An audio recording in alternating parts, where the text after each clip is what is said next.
सभी लोगों को मेरा नमस्कार। आज का वीडियो बहुत ही इंपॉर्टेंट है। आज मैंने यहाँ पे एक सिटी है न्यू वेस्ट मिनिस्टर, उनके एक काउंसलर हैं जो कि बेसिकली एक सभासद का दर्जा रखते हैं। उन्होंने एक मोशन पास किया इंडिया के सीए के अगेंस्ट। तो वो बहुत ही प्रेसिडेंटेड था कि एक छोटी सी सिटी कनाडा की फॉरेन पॉलिटिक्स में क्यों रुचि ले रही है किसी की। तो मैंने उनसे सवाल पूछे कि क्या आपको पता है सीए बिल के बारे में। तो मुझे लगा नहीं उनको ज़्यादा नॉलेज है। उन्होंने कुछ आर्टिकल पढ़े, कुछ न्यूज़ पढ़ी, कुछ लोग थे जो उनको आई थिंक दिशा दे रहे थे कि आपको यहाँ यहाँ काम करना है, और जो जो उन लोगों को चाहिए था वो हो गया। तो बहुत ही दुख की बात है कि anti India forces, anti Hindu forces, anti Sikh forces, anti minority forces किस तरीके से काम कर रही हैं और एक इस्लामोफोबिया का नाम लेकर कैसे इंडिया को बदनाम कर रहे हैं। चाइना का मैंने एग्जाम्पल लिया, बात उठाई, वो गोलमोल कर गए। मैंने हिंदू सिख क्रिश्चियंस के प्रोसिक्यूशन की बात करी, बांग्लादेश, अफगानिस्तान और पाकिस्तान में, वो बात को गोलमोल कर गए। वही रटाई बातें उन्होंने करी। तो इस इंटरव्यू को आप प्लीज देखिए और मुझे अपनी राय बताइए। इंटरव्यू इंग्लिश में है और यही जो काम यूएस मिनिस्टर ने किया है, आज कैलिफोर्निया की एक शहर ने किया है, सिएटल ने किया है, और भी आई थिंक ये चलता रहेगा। और अगर हम लोग एकत्रित नहीं हुए, अवेयर नहीं हुए कि ये एंटी इंडिया प्रोपोगेंडा क्या चल रहा है, इन लोगों को क्यों कर रहे हैं लोग ऐसा सिर्फ इंडिया के अगेंस्ट, तो हम आई थिंक साथ में एकजुट होंगे। और अगर हम अवेयर नहीं होंगे तो ये चीज आगे जाके बहुत भयावह रूप अपना सकती है। तो प्लीज इस वीडियो को देखिए और मुझे अपनी राय बताइए। नमस्कार एवरीवन, नमस्ते। हमारे साथ आज चक पकमायर हैं जो कि city of New Westminster के काउंसलर हैं। और ये पिछले कुछ दिनों से काफी चर्चा में है क्योंकि इन्होंने एक मोशन पास किया था against India citizenship amendment bill. तो आज हम उनके साथ इस बारे में बात करेंगे। So welcome everyone. We have Mr. Chuck Puchmayr with us, who is a councillor in City of New Westminster. And lately he's getting a lot of coverage, and people are talking about the motion he passed in the City of New Westminster against India's Citizenship Amendment Bill. So today we are going to talk to him about that. So welcome, sir. Thank you. So I'll start with a question. Just walk us through the entire process that you undertook before the motion was presented in the City Council. And please elaborate us on specific reports, witness statements, etc., to help our audience understand what made a City Council pass a motion to urge Canadian federal government to look into anti-CA bill passed by Indian Parliament and eventually affecting foreign policy for Canadians. That's a loaded question, but I'll give it my best shot. So I was approached by members of our Sikh community in New Westminster, and also an organizations for pluralist Indians abroad. And I was invited to a rally, and I met many people and had some discussions about the Citizen Amendment Act that was being introduced, and also some discussion about the national registration of citizens, which already had been used in one state. And so I gave it a lot of analysis. I listened to people. I went online, looked at different news reports coming from many different newspaper organizations. I want to make sure that I listen to both sides.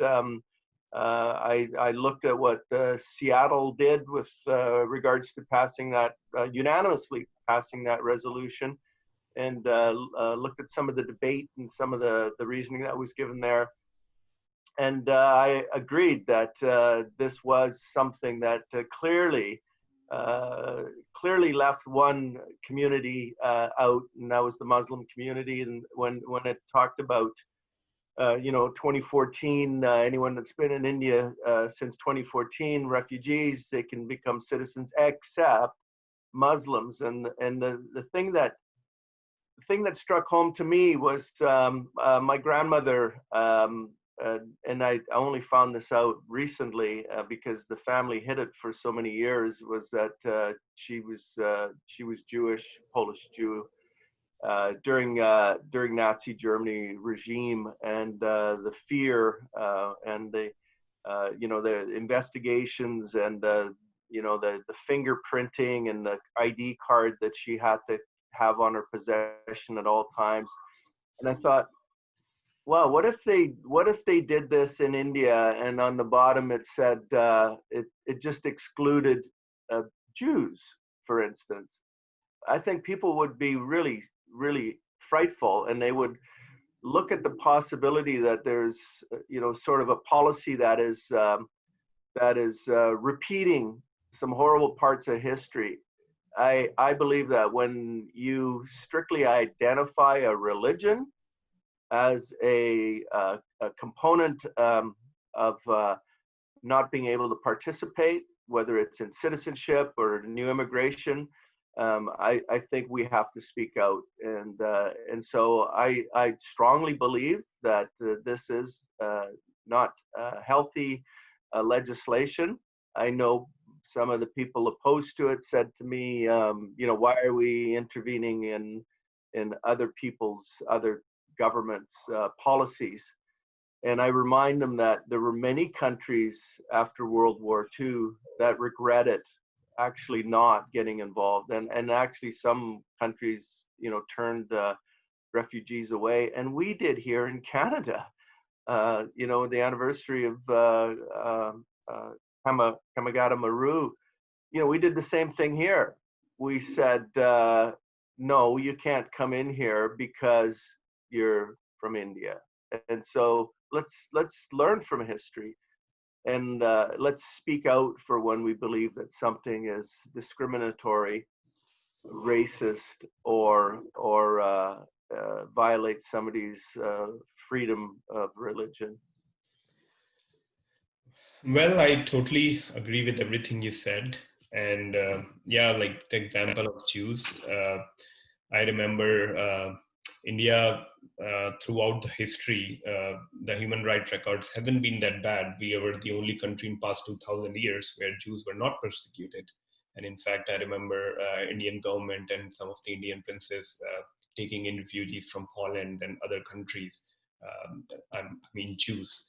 So yeah, I totally agree with that. However, this law is, as far as I have studied this, I'm not a constitutional expert. I have read it. It doesn't say anything about Muslims or non-Indians. First of all, it gives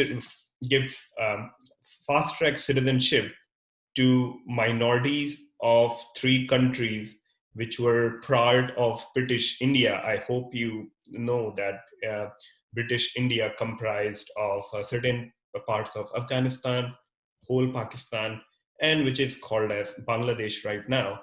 They used to be the same country.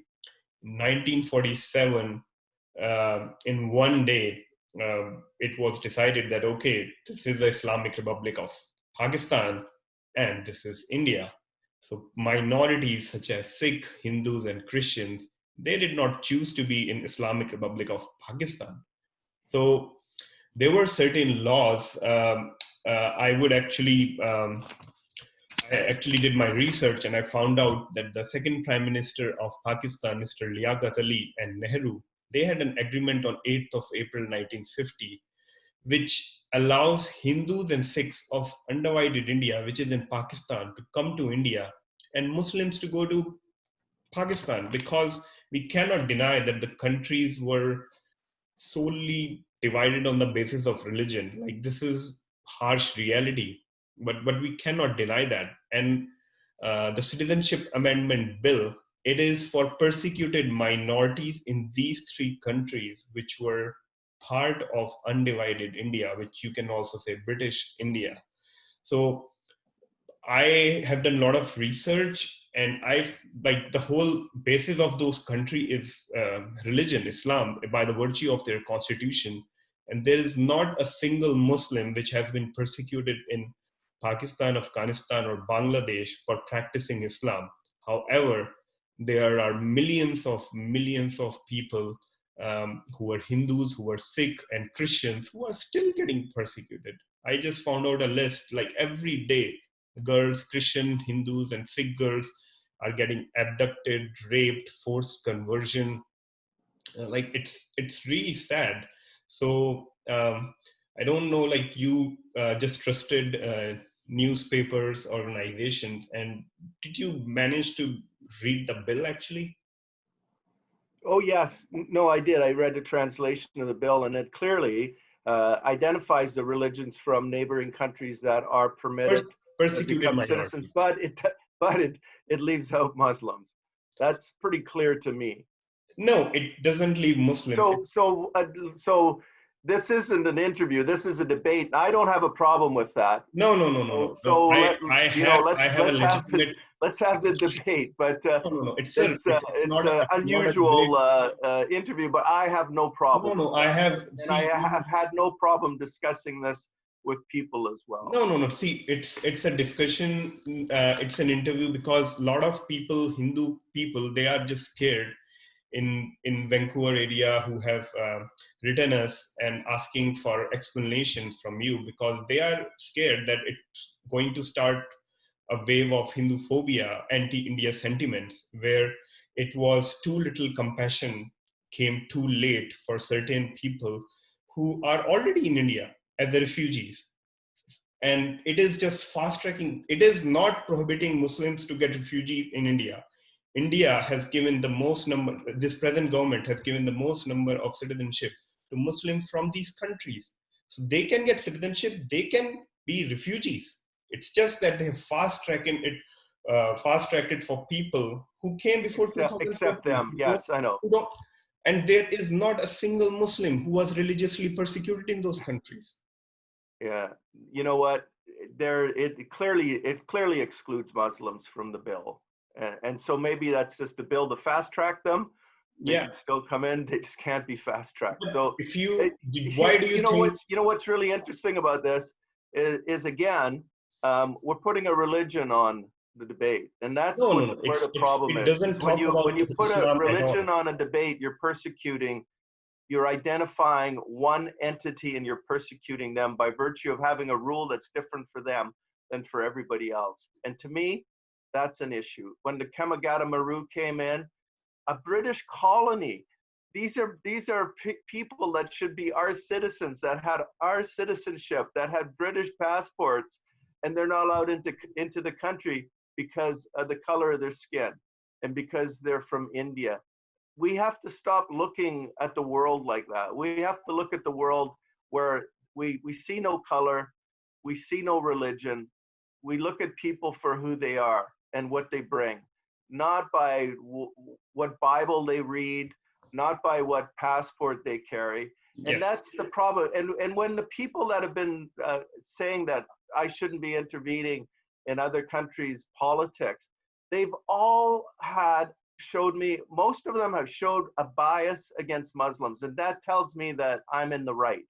That tells me that Seattle's in the right. That tells me that Cambridge is in the right. That tells me that 80% of the European Union, 6 resolutions that were put on that drafted in January and that they're now holding off on. That tells me that they're right. And you can make that other argument all you want, but at the end of the day, if I can prove that there's an entity that is being treated differently than everybody else, then to me that's discrimination. And that's a lesson we should have learned from the past. Yeah, it is very similar to, people say all lives matter and Black lives matter. Well, no, I don't say that. No. All lives don't matter if yes, exactly. lives matter. Exactly. If Black lives matter, if Indigenous, all lives don't matter unless we all matter equally. Yes, exactly. And we should help people who are getting persecuted before people who are not getting persecuted. In Canada, we have the same refugee law, right? Like if you have to prove that you are facing a certain persecution. Otherwise, in Canada, we don't allow people. Absolutely, but we don't say that everybody except Muslims can become citizens quicker than anybody else. We don't say that in Canada. No, we don't say that. CAA does say that. No, CAA doesn't say. It's only by excluding them, it says that. Can you show me it's only about these 3 countries who are facing religious persecution? Can you agree that Hindus, Sikh, and Christians are facing religious persecution in Pakistan, Bangladesh, Afghanistan? I think there's many incidents of religious persecution all over the world, and so No, I'm talking about Pakistan, sir. Pakistan, Bangladesh, and Afghanistan. Have you seen enough evidences that? See, now you're saying that these countries are affected by Muslims, so India shouldn't allow Muslims No, in. and not all Muslims are like that. We know that. It's a very tiny minority. I'm talking about India. Very tiny minority. I'm not, but I'm just saying, if you are, blind, you turn blind eye to the religious persecution, and you ignore the fact that why these people are getting persecuted, then you are, it's injustice to them. We agree that Jews were persecuted in Germany, in Europe, because of their religion. We cannot deny that.